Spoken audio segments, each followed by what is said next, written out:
ধন জন জীবন তিলেকে কৰে চন্ন কালক তৰ্কিবে হেন নাহি একোজন।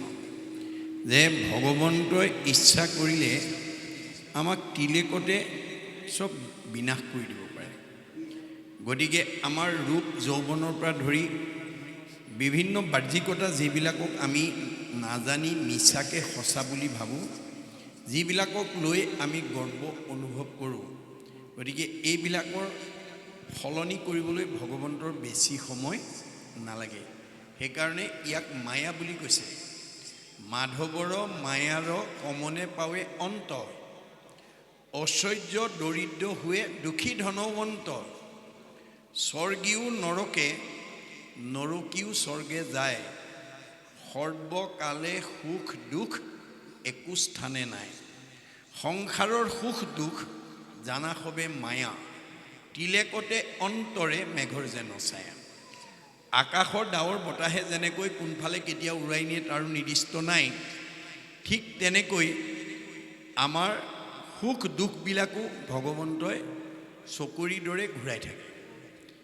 ই কাৰো কাৰণে স্থায়ী নহয়, কিন্তু পাঁচজনে স্থায়ী কৰিব পাৰে। মনত ৰাখিবা দেই, সন্ত মহন্ত ভক্ত বৈষ্ণৱ সাধু।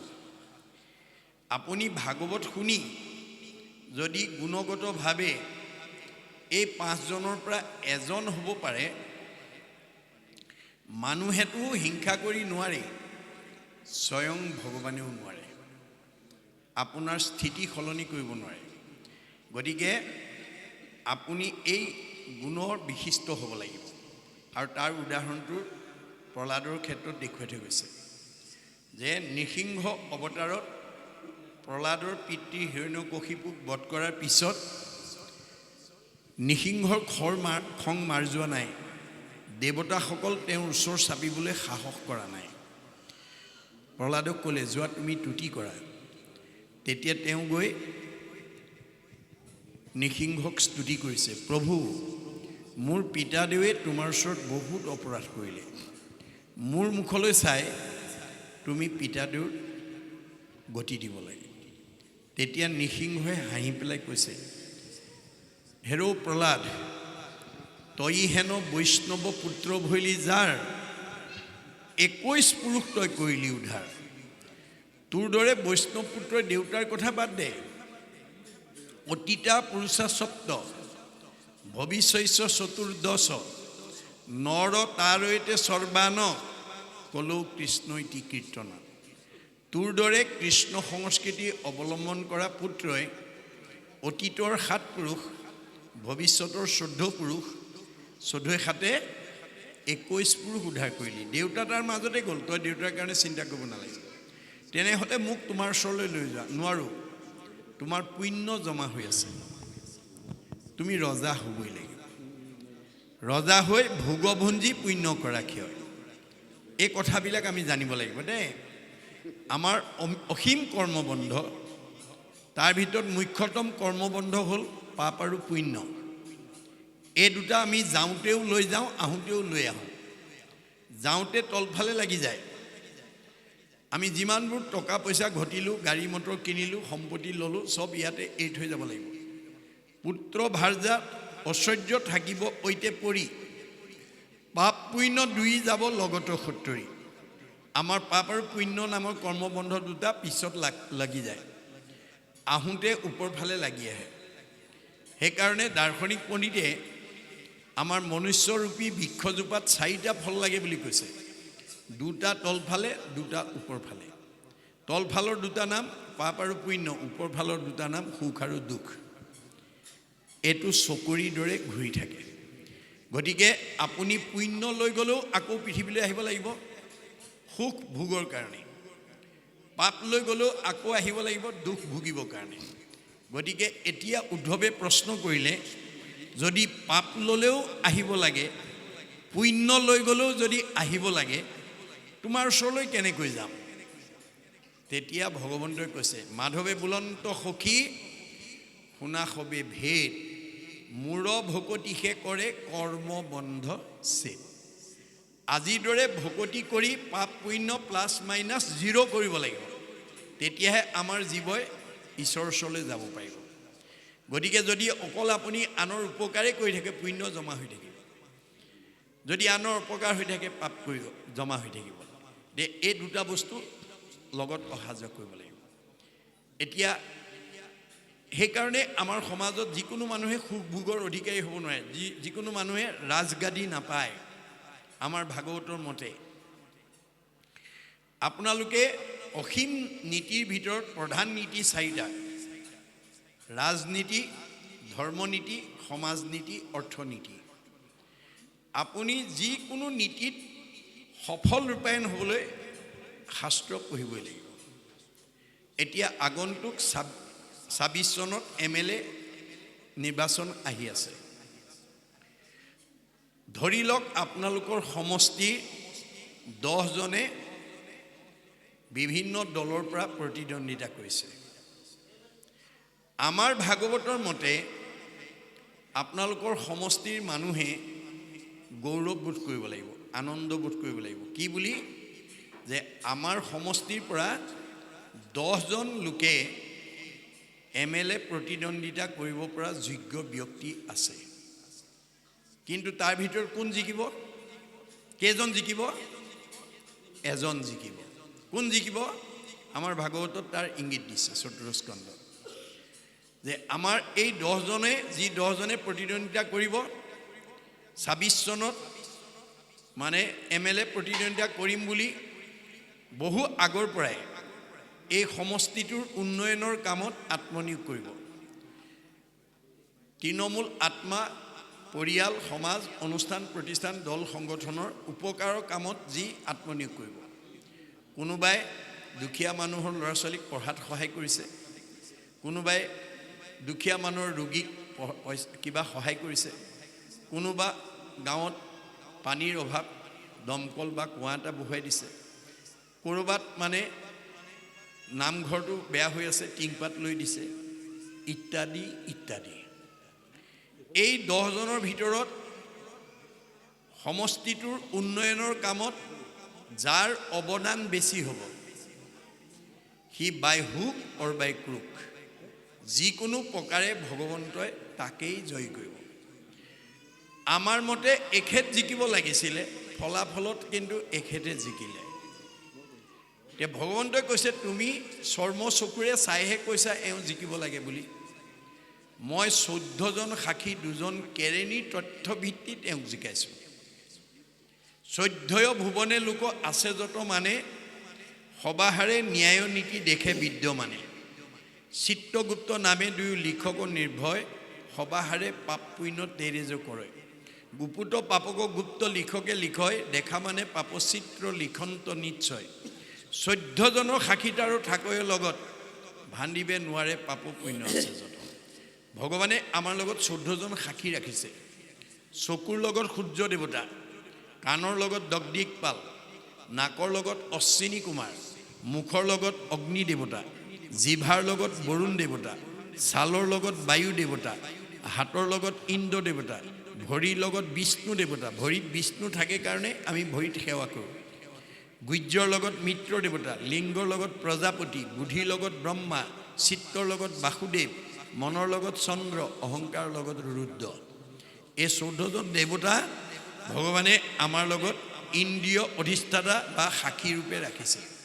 মাধৱদেৱে ঘোষাত লিখিছে, তুমি মোক ভাণ্ডা, তোমাকো মই ভাণ্ডু, 14 সাক্ষীকো ভাণ্ডিবা কোনো উপায়। আমাৰ লগত যি 14 জন আছে, আমি তেওঁলোকক ঠগিব নোৱাৰোঁ। তেওঁলোকে চিত্ৰই দেখা পাপটো লিখে আৰু গুপ্তই নেদেখা পাপটো লিখে।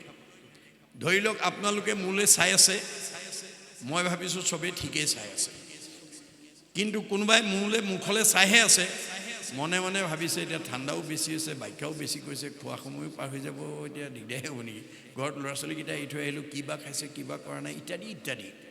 যদি কোনোবাই মনে মনে অন্য বিষয়ৰ কথা ভাবি আছে, তেতিয়া গুপুত কেৰিণীয়ে লগে লগে নম্বৰ কাটি দিব। আমি যদিও একেটা লক্ষ্য আৰু উদ্দেশ্য লৈ ইয়াত বহি আছোঁ, আমি প্ৰত্যেকেই 100% পুণ্য পাব লাগে, নাপাবও পাৰোঁ, যদি আমাৰ মনটো যদি মূল সুঁতিৰ পৰা কেনেবাকৈ আঁতৰি গৈছে। আৰু সেইখিনি চিত্ৰ আৰু গুপ্তই লিখি দিব আৰু সেই প্ৰতিবেদনখন শেষৰ দিনা লৈ যাব যে কালসৰ্পে চুম্পিয়া আশ্ৰয় পৃষ্ঠভাগে চেগচাই কোনোদিনা ধৰিবেক ৰাগে কোনো মতে নৰৱে নেৰাৱে টান হাত কৃষ্ণত ভকতি যেবে নকৰে সাক্ষাৎ আজিৰ দৰে যদি আমি ভক্তি নকৰোঁ আমি সেই কাল নামৰ সৰ্পটোৰ পৰা আমি কোনেও নিজক উদ্ধাৰ কৰিব নোৱাৰিম গতিকে যিদিনা শেষ খুঁটটো মাৰিব কাষ্ঠ যেন থাকিবেক মাটিটো পৰিয়া হেন দেহ আপোনাৰো বোলাকি লাগীয়া যিদিনাখন শেষ খুঁটটো মাৰিব আমাৰ নামধাৰী দেহটো কাষ্ঠ যেন থাকিবেক মাটিটো পৰিয়া আমাৰ নামধাৰী ২৪ তত্ত্বৰ দেহটো মাটিত পৰি থাকিব তাৰপিছত ১৬ তত্ত্বৰ দেহ এটা আমাৰ দেহৰ পৰা ওলাই যাব যাক ভাগৱতত সূক্ষ্ম দেহ বা লিংগ দেহ বুলি কৈছে ইংৰাজীত কৈছে ডিজায়াৰ বডি বাসনা কঢ়িয়াই নিয়া দেহ এইটো আনচিন ইয়াক চকুৰে দেখা নাপায় ই মানে ১৪জন সাক্ষী দুজন কেৰেণী সহ সেই প্ৰতিবেদনৰ ফাইলটো শেষৰ দিনা যমৰজাৰ টেবুলত নি জমা দিল যমৰজাই লগে লগে ফাইল খুলি জমা খৰচ উলিয়াব জমা মানে পুণ্য আৰু খৰচ মানে পাপ যদি জমাৰ অৰ্থাৎ পুণ্যৰ টোপোলাটো যদি বেছিকৈ লৈ যায় তেতিয়া আপুনি আপগ্ৰেড ওপৰলৈ যাব যদি পাপৰ টোপোলা বেছি লৈ যায় ডিগ্ৰেড তললৈ যাব এইটোৱে হৈছে জীৱন চক্ৰ চক্ৰবৎ পৰিৱৰ্তনতে দুখানিছ সুখানিছ গতিকে আমি ফলাফলবিলাকৰ ক্ষেত্ৰত আমি বাহিৰৰ পৰা যিবোৰ মন্তব্য দিওঁ সেইটো শুদ্ধ নহয় ভগৱানে কৈছে তুমি চৰ্ম চকুৰে চাইহে কৈছা মই ১৪জন সাক্ষীৰ তথ্য ভিত্তিত তেওঁক জিকাইছোঁ গতিকে দাৰ্শনিক পণ্ডিতে কৈছে things are not what they seem আপুনি বাহিৰৰ পৰা দেখা বস্তুটো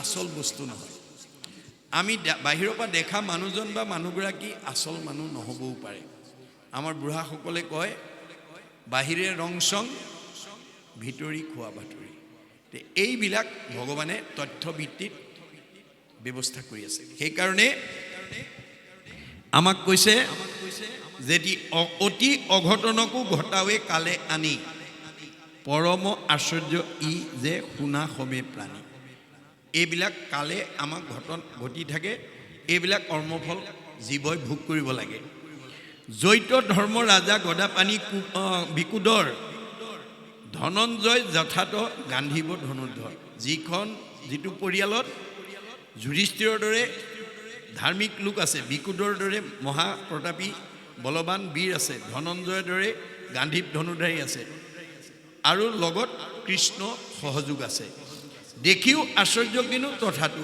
আপদ অথচ তেওঁলোকে বিভিন্ন আপদৰ সন্মুখীন হ'ব লগা হৈছে ধৰ্মিষ্ঠ বলিষ্ঠ ধনুৰ্ধৰ কিছু নৈ যেহি কৰে ঈশ্বৰে সেহিহে সত্য হৈ আমাক পাৰ্থিৱ ধন টকা পইচা গাড়ী মটৰ পকা ঘৰে দুৱাৰে আপোনাৰ জীৱনটো সুৰক্ষা দিব নোৱাৰে আপোনাৰ আত্মাক সদ্গতি দিব নোৱাৰে সেইকাৰণে এই পাৰ্থিৱবিলাকক লৈ যাতে আমি গৰ্ব অনুভৱ কৰিব নালাগে 10খন গাড়ী 10টা পকা ঘৰ থাকিব পাৰে কিন্তু আপোনাৰ শৰীৰটো ৰোগমুক্ত নহ'বও পাৰে গাড়ী মটৰ পকা ঘৰে আপোনাক নিৰোগী কৰি ৰাখিব নোৱাৰে আপোনাৰ স্বামী স্ত্ৰীৰ মাজত মিলা প্ৰীতি নাথাকিবও পাৰে আপোনাৰ পৰিয়ালত ককাই ভাইৰ মাজত মৰম চেনেহ নাথাকিবও পাৰে ইত্যাদি ইত্যাদি গতিকে এই ক্ষেত্ৰত আমাক কোনে সহায় কৰিব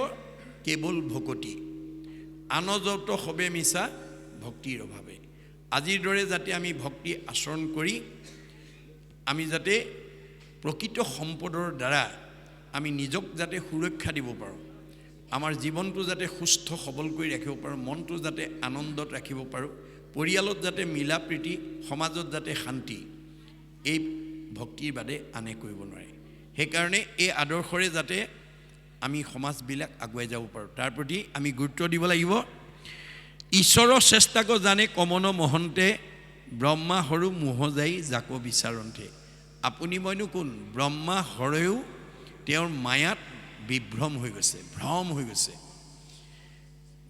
মানে দধি আমাৰ ক্ষীৰ দধি মন্থন কৰি যেতিয়া বিহ মানে সাগৰ মথিছিল দেৱতা অসুৰে প্ৰথমতে বিহ ওলাইছিল সেই বিহবোৰ যেতিয়া মানে শিৱই গ্ৰহণ কৰি দিলে তাৰ পিছতে বাকী অমৃতৰ ভাণ্ডাৰ ওলাইছে গতিকে বিহবিলাক খাই দিয়াৰ কাৰণে নীলকণ্ঠ হৈ গ'ল কিন্তু তেওঁ জীয়াই থাকিলে কাৰণ তেওঁ ঈশ্বৰ পুৰুষ গতিকে শিৱই বিহ খালে বুলি আমি বিহ খালে আমি বাচি নাথাকোঁ আমি মৰি যাম সেইকাৰণে আমাক কৈছে তোমালোকে ঈশ্বৰে কৰা কৰ্মবিলাক কৰিবতো নালাগে মনেৰেও ভাবিব নালাগে বুজা নাই ঈশ্বৰে যিটো আমাক কৰিবলৈ কৈছে আমি সেইটো কৰিব লাগে এইটো হৈছে ভাগৱতৰ মত যে আমাক ঈশ্বৰে যিটো কৰিবলৈ ভাগৱতৰ মাজেদি আহ্বান জনাইছে আমি সেইটো কৰিব কিন্তু ঈশ্বৰে কৰাটো আমি কৰিবলৈ যাব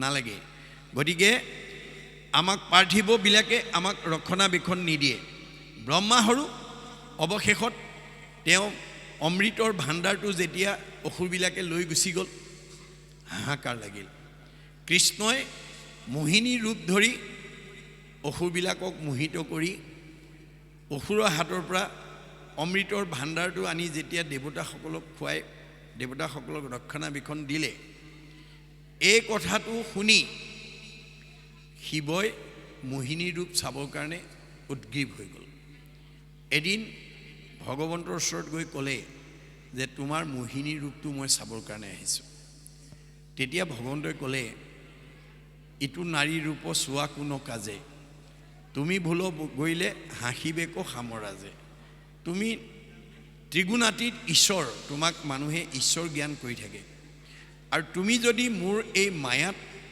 নাৰী ৰূপত যদি মোহিত হৈ যোৱা জগতে তোমাক হাঁহিব তুমি এইটো নচোৱা ভাল হ'ব কিন্তু তেতিয়া শিৱই অহংকাৰ কৰি ক'লে দহি আছো মদনক কিছু শংকা নাই কি কৰিব পাৰে তোমাৰ স্ত্ৰীৰ মায়াই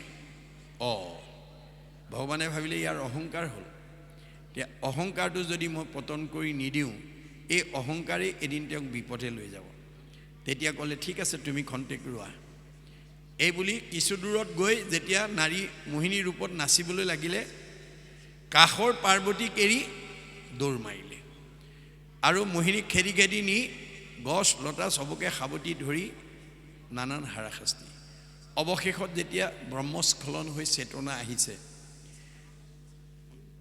বাঘৰ চালু ক'ত পৰিলে ক'ব নোৱাৰে তেতিয়া তেওঁ ভগৱানক কৈছে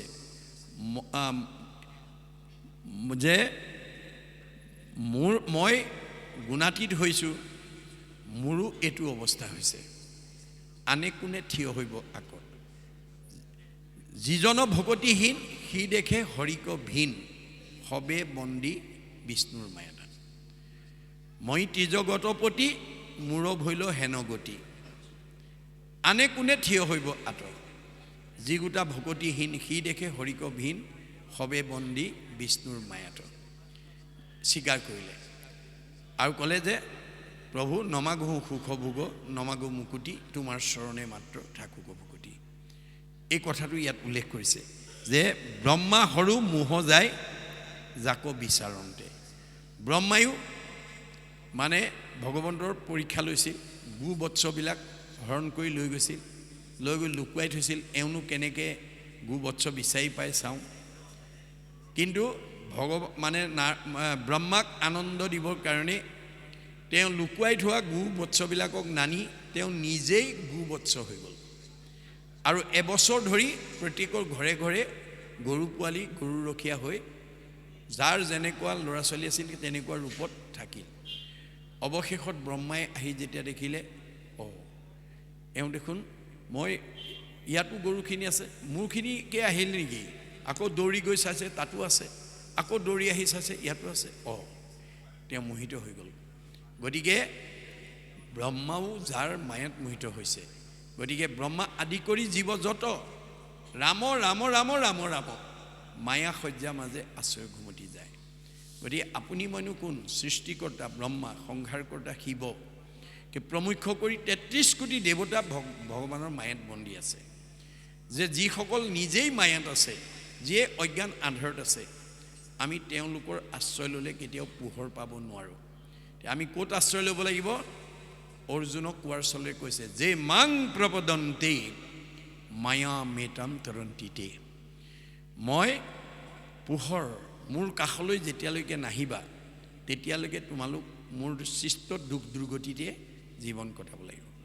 গতিকে আমি এক দেও এক সেউ একবিনে নাই কেও, এক ভগৱন্তত যেতিয়ালৈকে আশ্ৰয় ল'ব নোৱাৰিম তেতিয়ালৈকে তেওঁৰ সৃষ্ট দুখ কষ্টৰ পৰা আমি মুক্ত হ'ব নোৱাৰিম।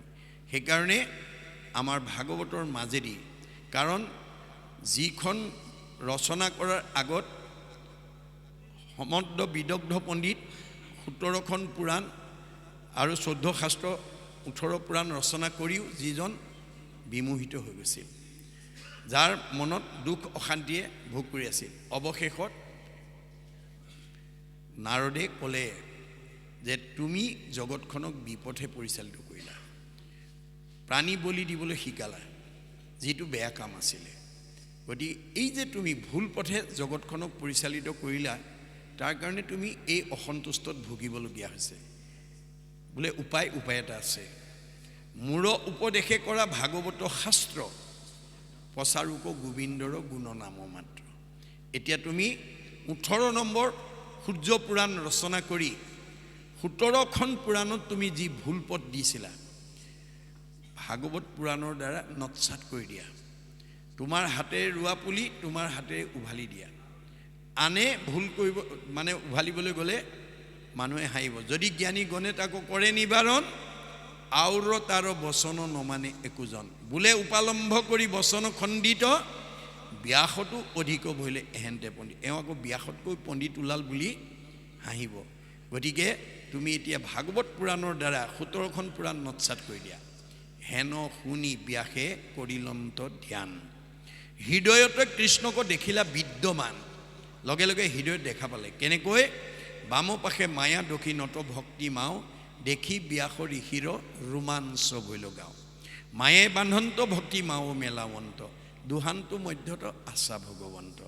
আমাৰ প্ৰত্যেকৰে হৃদয়তে ভগৱন্ত আছে, কিন্তু পথ দুটা দিছে, এটা বাওঁ এটা সোঁ, এটা আগম এটা নিগম, এটা প্ৰবৃত্তি এটা নিৰ্বৃত্তি, এটা সকাম এটা নিষ্কাম, এটা সগুণ এটা নিৰ্গুণ, এটা পোহৰ এটা আন্ধাৰ।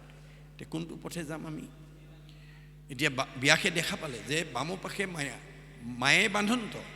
আমি যদি আগম শাস্ত্ৰৰ মতেদি যাওঁ তেতিয়াহ'লে আমি এই সংসাৰ চক্ৰত বান্ধ খাই থাকিম। আজি এই কথাটো নজনাৰ কাৰণে শতকৰা 70-80জন মানুহ আগম শাস্ত্ৰৰ মতে চলি আছে। গতিকে ভাগৱত নিগম শাস্ত্ৰৰ মতে যেতিয়ালৈকে আমি আনিব নোৱাৰিম নিজক, সমাজখনক, পৰিয়ালক, তেতিয়ালৈকে আমি সংসাৰ চক্ৰত ভ্ৰমি থাকিব লাগিব।